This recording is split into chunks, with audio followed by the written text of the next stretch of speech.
Victor? Victor, where are you?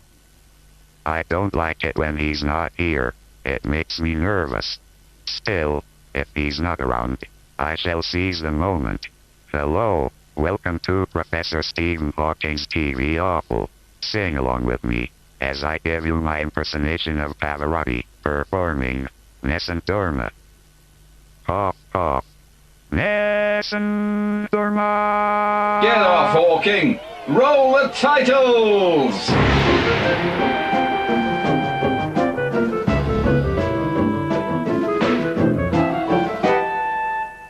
TV Offal, where quadriplegia is a suitable subject for light entertainment.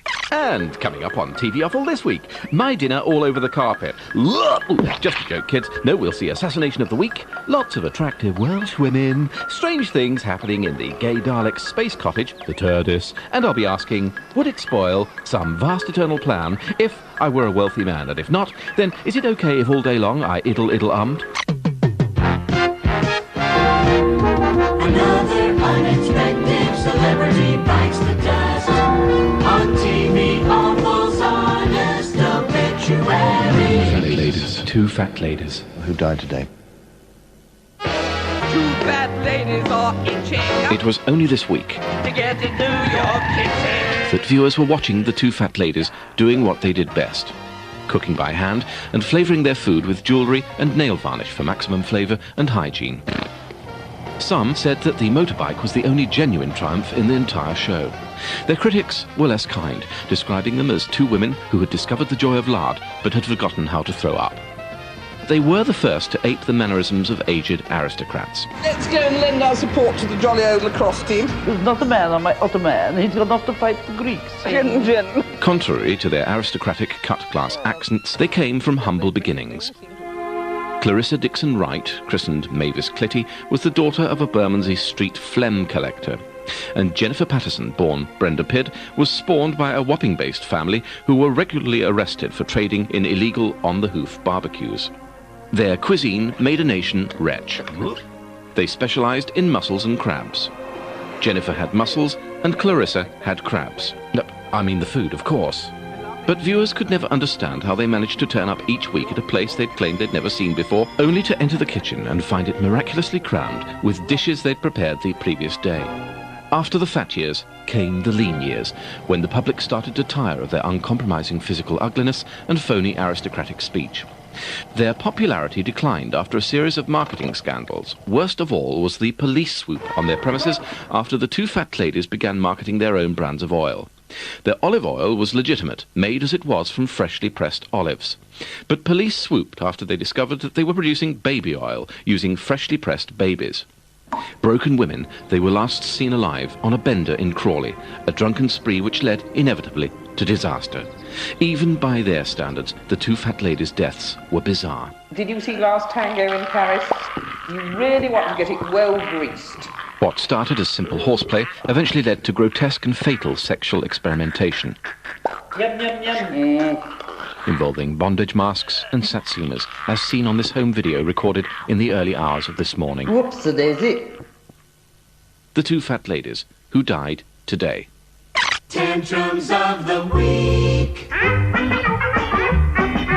As a TV critic, I sometimes write hurtful and unkind things about celebrities, but what impresses me most about these celebrities is the dignified way they always rise above it and don't demean themselves by answering back. Victor Lewis Smith should be put in a home for... Well, I feel almost for those who sorry don't know, he's the critic of The Stand. Yeah, this country hates celebrities. Victor Lewis Smith is a failed performer in his own right, and he seems to now want to get back at anyone. Well, never mind him, he's not here. Yes, it's a conspiracy. I want to get back at the big stars, the mega celebrities, the beautiful people like Anthony Worrell Thompson. I want to crush him in my reviews. Crush him! But I don't want to just crush him on paper or on television. Oh, no. Oh, no, I want to crush him in real life. I want to crush him and kill him and bury the bits in the bottom of my garden! They're camp, they exterminate. Better watch your backs. It's the Gay Daleks. It's time for another adventure with the celestial gay stereotypes as they penetrate a red dwarf from behind in their galactic cruiser, the TARDIS. Gang, gang, gooly, gooly, Goody goody watcher, ging-gang-goo, ging-gang-goo. Oh, bollocks! Where did you learn that song? In the Scouts. I never knew you were a Dalek Boy Scout. Yes, I worked my way up from the bottom. You fudge-packing pile of bent metal! Shut up and pass me a peanut butter and KY jelly sandwich. Camping has given you an appetite? Yes, I'm looking forward to waking up in the morning with a boiled egg and 2 lovely thick soldiers. It will be very dark soon. I will be frightened. I think there are ghosts. Oh dear, don't put the willies up me. You used to like it when I put the willies up you. I knew I should never have gone out with a black. I will put the willies up you. That's it. Talk dirty. Gosh, oh Lord, I'm having a spunk blowback. Exterminate. White wee wee, white wee wee, ooh. Join the Gay Daleks next time when they suffer from alopecia and bad luck. They buy a book on hair care and all the pages fall out. TV Offal's found another crappy logo of the week. If ever a TV logo described the region it covered, surely this is it. Peaceful, calm, tranquil, rural, Semtex, pastoral, rustic... Semtex? TV Offal. As you know, TV Offal regularly scours the dustbins behind the TV stations in search of bits of TV garbage. Tonight we found a show presented by a rusty bit of garbage, but that's enough about Ted Rogers, because here are Britain's thickest quiz show contestants. This is a composer, German by birth, English by adoption. Best known for an oratorio published in 1741. It was called Messiah. You're bound to know his Handel. Who is it? God, I used to have this at school. Well, you were nearly there. Handel's Water Music. Well, so who's the composer? Chopin.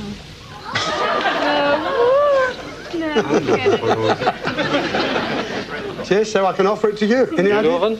Beethoven? No, it wasn't Beethoven. Ridiculous. Even Ted knows that the answer is Schubert. Incidentally, all the couples later went on to Mastermind, where their specialist subject was not being able to find their arses with both hands. Fantasy Programme of the Week. What if Roy Walker, raconteur and shit, and presenter of the family show Catchphrase, had some Spanish fly dropped into his tea and suddenly acquired a filthy mind? Want to find out? Then, oh, this is bloody ridiculous. Thank you! See if you can tell what's in this picture.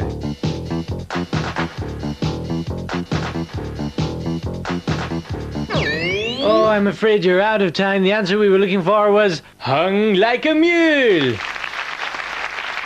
All right, ladies and gentlemen, here's one you can play at home. See if you can tell what's in this picture. Oh, I'm afraid you're out of time. The answer we were looking for was Arse Bandit. Assassination of the week. Did they live or are they one food? This footage of President John F. Kennedy at Dealey Plaza in Texas was taken by a Mr. Zabruga in 1963. I can hardly bear to look. It's so dreadful. There's no backlighting, he's not holding the camera steady, and he should have used an f8 exposure and a 400 ASA film to ensure a fuller depth of field already. That film was very badly shot. But was the president badly shot too? Is he now impersonating a doornail? Did he become a professional poppy pusher-upper? In short, was he worm food? Find out after the break.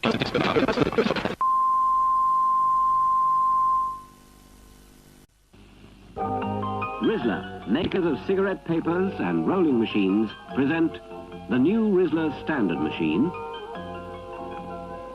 the equally new Rizzler Luxury Machine, and of course, your Rizzler Daily Papers. Rizzler Rolling provides the discerning smoker with the opportunity to make his own cigarettes the way he likes best. Rizzler Rolling gives you freedom of choice. There are 4 different Rizzler papers. Green for machine rolling, red or blue for hand rolling, and for a different flavour, licorice papers. When the tobacco's in, insert the paper, moisten it, roll it a little, and there's your own custom-built cigarette. And this special lever allows you to roll them thick or thin.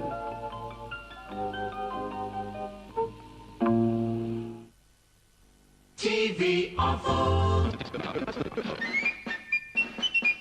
Charcoal. Before the break, we asked why Mr. Zeebrugge had let his camera jiggle around like this. And we also asked if President Kennedy had been cranially ventilated in a can't-be-president-anymore sort of a way. Conspiracy theories abound. Some say the president had his brains blown out by an assailant.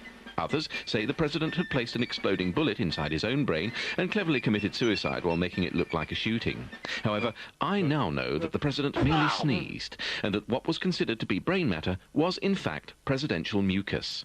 Isn't it obvious? JFK was so mortified to see his snot smeared all over his wife's party frock that he merely feigned his death to spare her further embarrassment. Ever the gentleman. Apropos of nothing. This is BBC One. Back in the 1960s, everything on television was in black and white, including snooker, which is why snooker looked like this. So far, he's cannoned off the grey, he's snookered the grey behind the grey, and he must pot the grey. But if he rebounds off the grey, the opponent's grey might snooker his grey, and oh dear. Also, apropos of nothing, back in the early 1960s, there was no overt sex on television, and all eroticism had to be performed in code. Put those two facts together, and you have The black and white minstrel show. a bit of harmless light entertainment for elderly spinsters in Pinner. Not on your life. No, you don't have to be Sigmund Freud to realise what this was all about. Frizzy-haired black men with huge lips and big bulging eyes, spooking as they danced with a troupe of southern belles. Look! Sometimes you could even get 2 racial stereotypes for the price of 1. I'm no sociologist, unless you count the PhD in group gestalt theory and the 7 years I spent studying with Berger, but my theory is the programme was a gentrified version of a misplaced fear that was rife in Britain in the 1960s. That black men would come over here and bang the living daylights out of our white women with their huge members, which, for the millions of nervous middle-aged spinsters who watched the show every Saturday, was their worst fear and their greatest desire. Why? If it's bright and orange and it can't get through a revolving door, then it's Judith Chalmers with a spear through her bonds. Where was I? Oh yes, remember Disco Down, Welsh TV's answer to Top of the Pops? When TV Offal first broadcast excerpts from the series, we received letters by the millions asking to see more. So for Mr. and Mrs. Millions of Crawley, you've heard of the Ronettes? Well, here's the Celtic version, the Uglets!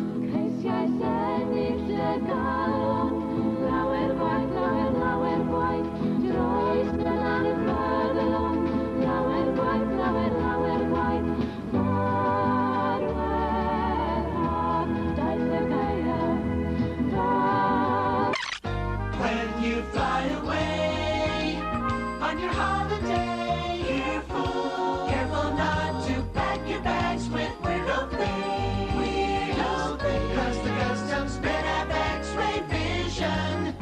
You may end up in prison. Weirdo bags on TV Offal. I'm going to read this very quickly because it's the least funny bit in the programme. This week, TV Offal goes to Sontica Airport in Bilbao, where the conveyor belt has a weirdo bag containing a 13-inch vibrator and a mackerel, found in the bag of a Senor Miguel Rodriguez, who also had a second bag full of false teeth. Why on earth would anyone take 40 sets of false teeth to Spain? Perhaps he was hoping to join the upper set. And so we salute the men in uniforms, rummaging through our private things for their own personal pleasure. But remember, as they always say, it's for your own safety. Kamikaze karaoke. I've not been feeling myself lately, ladies and gentlemen, which is why I decided to try some alternative therapy. I've been trying that one with the, where you stick the needles in all over your body. You feel really great after. What's it called? Acute heroin addiction. That's it. No, I'm only joking, teenagers. In fact, I don't take drugs. But too much reality can have dangerous side effects, which is why this is how Bob Marley sounds to me.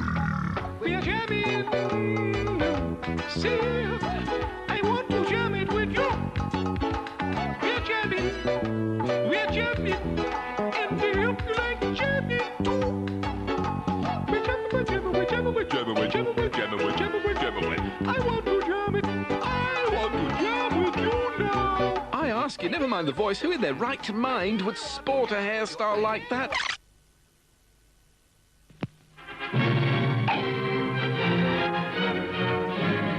And the toast is the bride in a gown from the Jean Miller Bridal Salon. On that special day, we'll dress your little lady to look like a princess. It's Sunday morning across the nation. See all the grease balls on every station. It's nice selling good, especially when you're almost dead. It's nice selling good. Forget the garden, sell God instead. Fading stars whose careers are over end up co-hosting with Jehovah. Blow your horn and shake your tambourine. Bang on your dialysis machine. 'Cause there's a place for you when you die. The program scheduled in the sky. It's nice selling God. So nice. Your career was lost, but now it's found. It's nice selling God. So nice. With the ugliest bunch of flockers around. But now we must stop 'cause our lawyer says that God will sue. Full of the Holy Ghost. By the way, do you know what you get if you cross a Hell's Angel with a Jehovah's Witness? You get someone who knocks at your door on a Sunday morning, tells you to fuck off and headbutts you.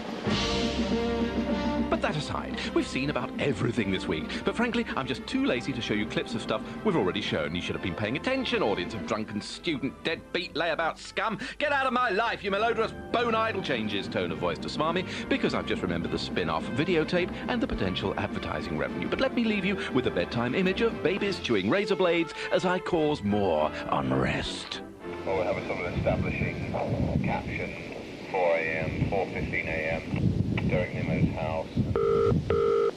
Light goes on. Picks up the phone.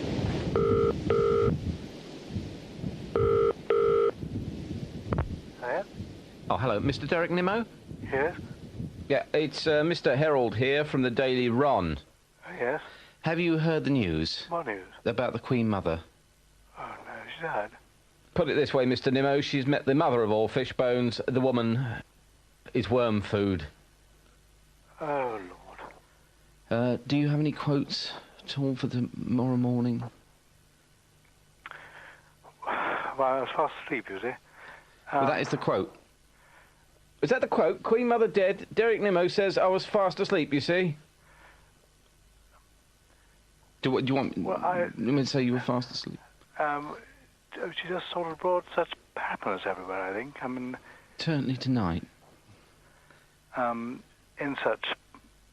Splendour. Such splendour. I mean, it just, we will miss her so much. Splendour? I think... Sorry? Then... I really can't... Are you pissed? Oh, gosh, I'm so sorry. Nah. The BBC had a lunch party for about 12 of us. I thought so. 2:45 and 4:45. I didn't have to be at my dance till 10. Until 10, yeah. Oh, really? Lovely. Yeah. God bless you. Good evening. Sorry?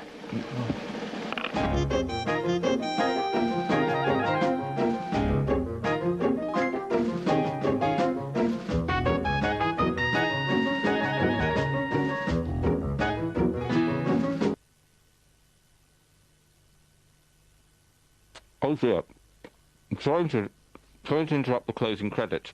So, I know this is never done. In fact, you've caught me having my dinner. I thought it was all over, but... Well, you'd hardly believe it. We've just heard news of the death of yet another famous personality. And this is how I imagine Michael Burke making the tragic announcement. Another unexpected celebrity bites the dust. On TV, Offal's honest obituary. Nigel Kennedy. Who died today? It was only this week that Nigel Kennedy was doing what he loved best. displaying his extraordinary mastery of violin technique while simultaneously maintaining the highest standards of etiquette, decorum, and social protocol. Monster, man. Listen to this. Some said that he was a tone-deaf, superannuated punk rocker who'd made a mockery of classical music but didn't even look as good in a wet T-shirt as Vanessa May. His critics were less kind. They said he was simply Gary Rhodes with a violin and wondered how it was that a boy who used to talk like this... But when it came to the time when I had to make up my mind which I was going to play, I wanted to play the violin. ...grew into a man who talked like this. Because I've done it for 20 years or something. And then, like, when I started hanging out, like, with... Born Ken Neddy, Nigel Kennedy was raised by parents so refined that his mother made even the Queen sound like a slut. Well, since I've known he's really got some talent, I thought he ought to go to one. After studying for years at the Yehudi Menuhin School, he faced the exciting future that awaits all graduating violinists, spending the next 40 years being 43rd violin in the middle of sodding nowhere Philharmonic. It was then that his agent advised him to wise up and dumb down by buying a football scarf and playing gigs for the sort of clueless teenage audiences who think the Four Seasons is a pizza topping. In short, he contracted what doctors call common touch syndrome. But then came the day when he announced that he would no longer play music by decomposing composers. His announcement was given added gravitas by the reference to it on BBC News. Nigel Kennedy, who's introduced millions to the works of Beethoven, Vivaldi and Brahms, says he won't be playing any more dead men's music. And would, in future, only perform pieces by living musicians, like, say, the extremely undead Jimi Hendrix. The classical world was shocked, but got over it in about 3 seconds and forgot all about him. So, a few years later, Nigel started playing dead men's music again, hoping no one would remember what he'd said before. But he was wrong. The police accused him of committing robbery with violins. His artistic license was endorsed, and his final days were spent in a psychiatric institution, where he decided, as a career gimmick, to play dead men's music, this time as a dead man himself. He was found with the F-hole of his violin rammed up his fundament, which caused fatal internal bleeding and dreadful intonation. Nigel Kennedy, who died today.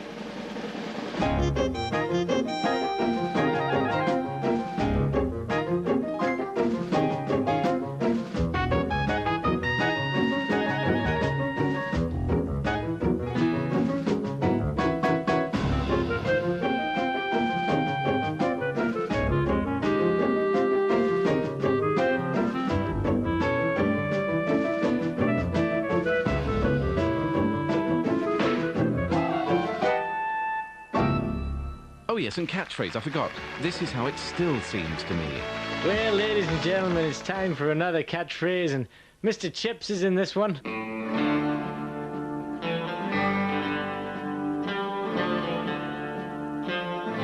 Pass. I'm afraid you're thick as shite, and the answer was, fuck me till I fart. Goodbye.